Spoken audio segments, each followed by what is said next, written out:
Begin the examination by introducing yourself and obtaining consent. Encik Ahmad Fuad, saya akan periksa jantung Encik Ahmad Fuad.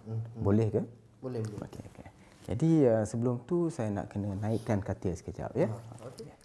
Make sure that the patient is properly positioned, reclined at 45 degrees, and adequately exposed. Observe the patient's surrounding for medical instruments, for example, the usage of supplementary oxygen and intravenous infusion. From the foot of the bed, inspect the patient's general condition, comment on the conscious and comfort level, body habitus, and nutritional status. Next, examine the patient's hands. Look for signs of cardiovascular disease such as finger clubbing, peripheral cyanosis, splinter hemorrhages, osseous nodes, and Janeway lesion.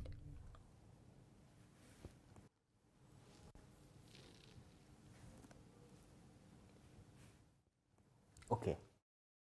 Palpate the radial pulse for 15 seconds to determine the rate and rhythm.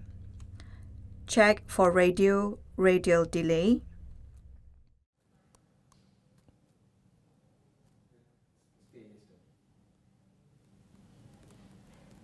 Okey ya.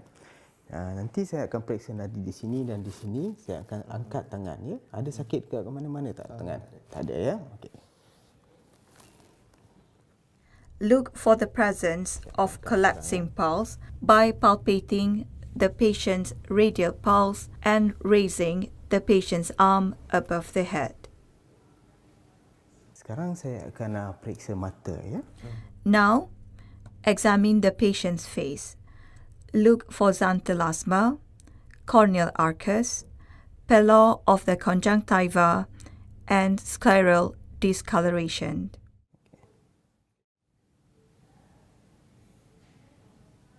Okey. Sekarang boleh buka mulut? Boleh ya. Okay. Buka mulut ya. And keluarkan lidah. Inspect the oral cavity for central cyanosis, dental hygiene, and high arch palate. Next, assess the jugular venous pressure. Jugular venous pressure is the vertical height of the internal jugular venous pulsation above the sternal angle while the patient is reclined at 45 degrees. Saya akan tekan perut ya. Ada sakit ke dekat sini? Tak ada ya. Okay, mana sana? If the pulsations are not obvious, this can be accentuated by performing the hepatojugular reflux.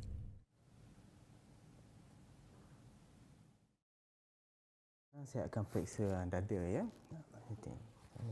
Now, we examine the precordium. Inspect for chest deformities, surgical scars, and visible pulsation. Palpate and locate the apex bead. Normally, the apex bead is located at the fifth intercostal space in the mid-clavicular line. Palpate for the parasternal heave, which indicates right ventricular hypertrophy. Next, feel for trills and palpable heart sound at the base of the heart. Trills signifies palpable murmurs.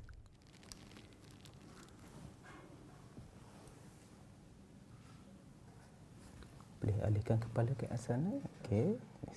The bell of the stethoscope accentuates a low-pitched sound, whilst the diaphragm augments a high-pitched sound.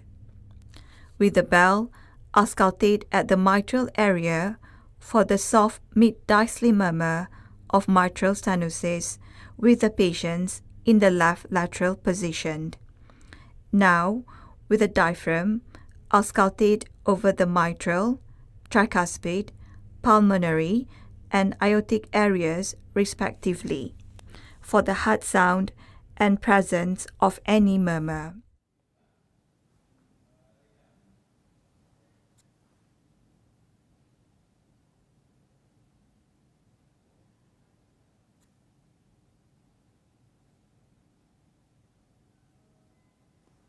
Okey. It is important to time the heart sounds with the carotid pulse in order to differentiate the systolic and diastolic murmurs. The right-sided murmurs are accentuated when patients holding the breath during inspirations. The left-sided murmurs are emphasized when the patients holding their breath during expirations. Hembus. Tahan. Okey. Sekarang saya akan dengar di bahagian leher, ya. Okay.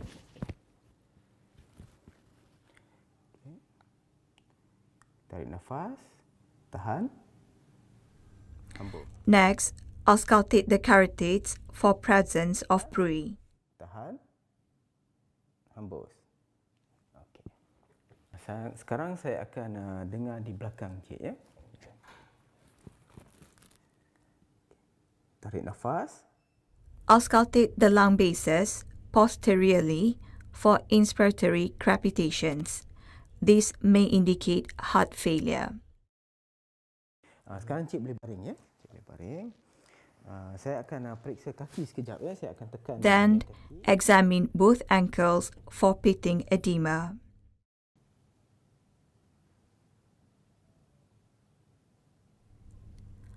To complete the examinations, request to check for patient's blood pressure, temperature, and to perform a fundoscopy if indicated.